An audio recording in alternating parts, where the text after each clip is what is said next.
Tonight, investigation is now underway into allegations of a male nursing assistant at the Noel Holmes Hospital in Lucy, Hanover, for allegedly sexually molesting a 15-year-old girl who was receiving treatment at the hospital.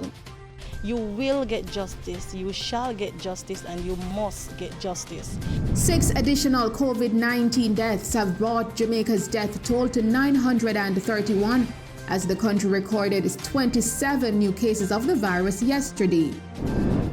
The Jamaican government is ramping up efforts to have the Caribbean Examinations Council, CXC, alter this year's sitting of the CSEC and CAPE examinations in light of the COVID-19 pandemic. And Prime Minister Andrew Holness is calling for greater access to resources such as vaccines for the Caribbean and Africa, particularly in light of the global pandemic, COVID-19.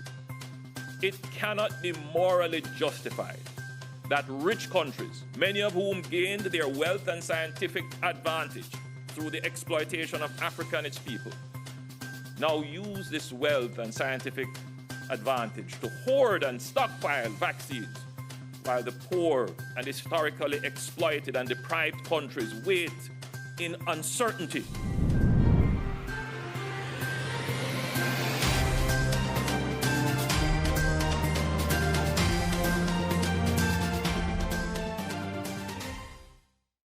Good evening.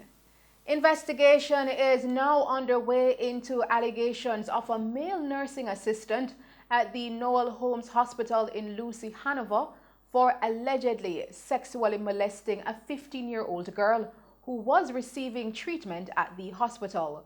Here is Javon Thomas with more on this story. Minister of Health and Wellness Dr. Christopher Tufton has labeled allegations of a male nursing assistant sexually abusing a 15-year-old patient as most disturbing. The allegations are that the male nursing assistant at the Noel Holmes Hospital in Hanover sexually assaulted the teen who had been admitted for drug overdose, allegedly after being sexually abused by a family member. Mother of the teen, Natasha Nicholson, explained what transpired. On Wednesday, May 19, I took my daughter to the hospital for a certain situation. She tried to commit suicide. However, during undergoing treatments at the hospital, she was molested by one of the male nurse assistants on the female ward. The male nurse assistant actually go onto the ward and was rubbing down her vagina. And she got a panic attack at the same time where somebody shouted for the nurse, where they gave her some assistance there. She then reported it to the necessary persons at the hospital, and I took it from there to the police station. We also had to take her from the hospital Saturday night because she wasn't safe, and she said if we don't take her, she's going to commit suicide. So we signed her out of the hospital, where now we have to take her privately seeking medical attention for her.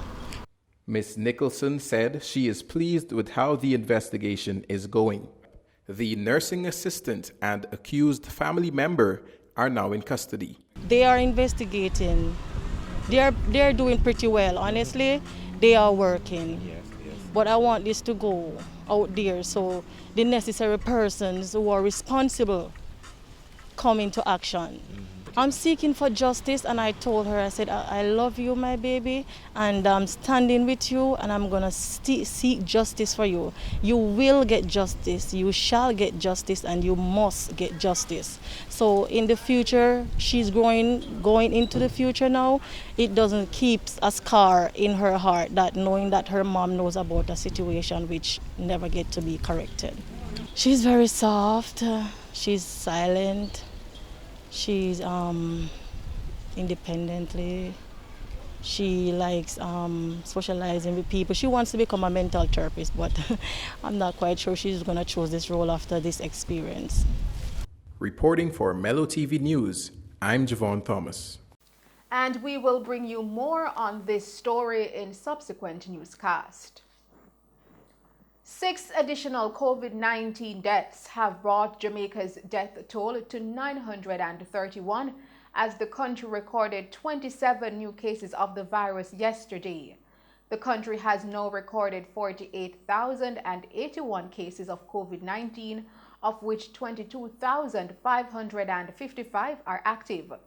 According to the Ministry of Health and Wellness, the 6 deaths include 2 men from St. Anne, ages 74 and 73 years old, a 56-year-old woman from St. Mary, 2 women from Kingston and St. Andrew, ages 51 and 55 years old, and a 50-year-old man from St. Catherine. Of the 27 newly reported cases, there were 12 females and 15 males with ages ranging from 6 months to 74 years old. The cases were recorded in St. James with 6, Clarendon 5, Kingston and St. Andrew, St. Thomas 4 each, Westmoreland, St. Catherine and Manchester 2 each, and St. Mary and Portland 1 each. The country also recorded 121 recoveries, bringing the total patient recoveries to 24,226. The Jamaican government is ramping up efforts to have the Caribbean Examinations Council, CXC, alter this year's sitting of the CSEC and CAPE examinations in light of the COVID-19 pandemic. Minister of Education Favour Williams says the renewed efforts come after extensive consultations with the Jamaica Teachers Association, JTA, and other local education stakeholders. She says the decision was taken to press the examinations body at a recent meeting to allow a further easing of the exam guidelines in the best interest of Jamaican students. Among the raft of changes being pressed by the Education Ministry is an extension of the start date for the exams to the first week of July. It is currently set for June 16. The minister wants this extension with no changes to the current results release date. The regional examinations body recently released a list of topics which students should use to prepare for the exams. Minister Williams says her ministry believes, however, that the released topic list was overly broad. The Caribbean Union of Teachers had also raised concerns regarding the extent of the list of topics released by CXC. Jamaica, joined by other territories, has also renewed its call for optional questions in the Paper 2 sittings. This would be a change in the standard practice of requiring students to attempt compulsory questions on the paper. Minister Williams says the government also wants an extension in the submission date for all school-based assessments, SBAs. The minister says the recommendations are reasonable and will maintain the integrity of this year's sittings.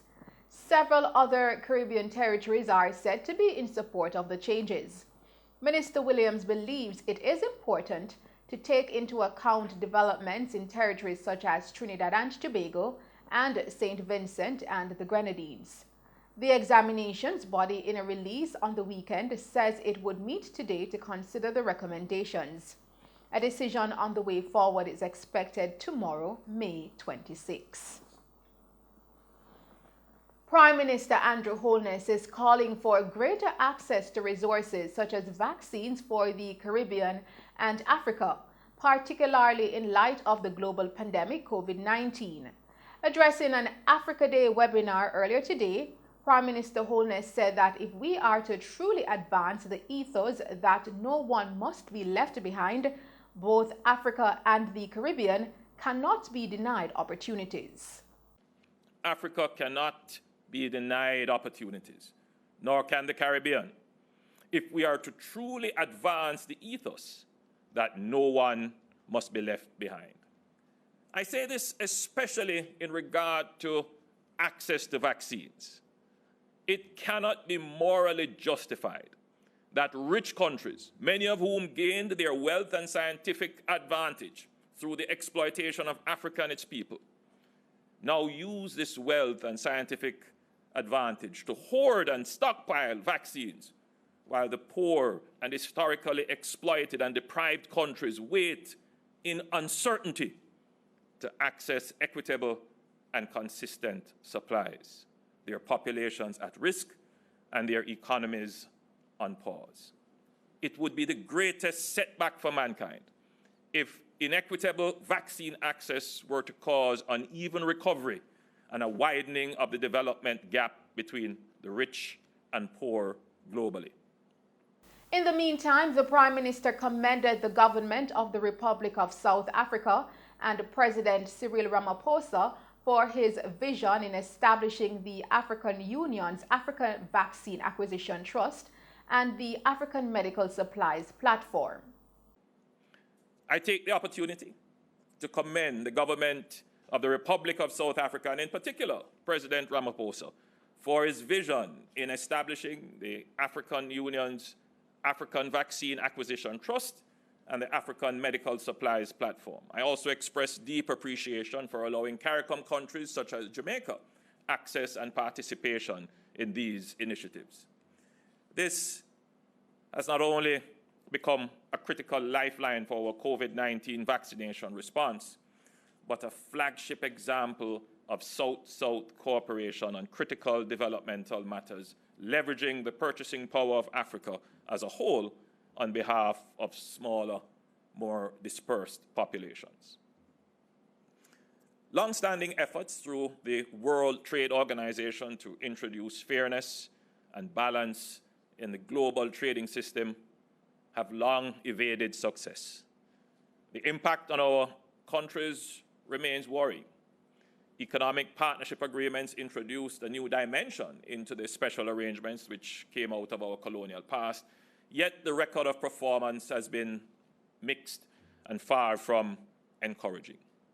Through you, Mr. President, I also salute the African Union for the advances it has made in the establishment of the Africa Continental Free Trade Association, a model for the rest of us, and one which grows in strength with each accession. In other news, a Trelawney man who allegedly attacked members of a police party with a machete while in the process of holding up a business establishment in Albertown, Trelawney on Sunday was fatally shot by the police.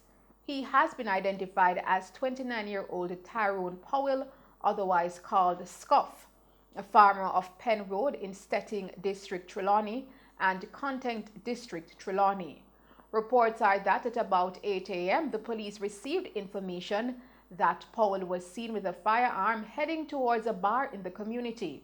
The police rushed to the location where Powell had reportedly bolted himself inside with two females.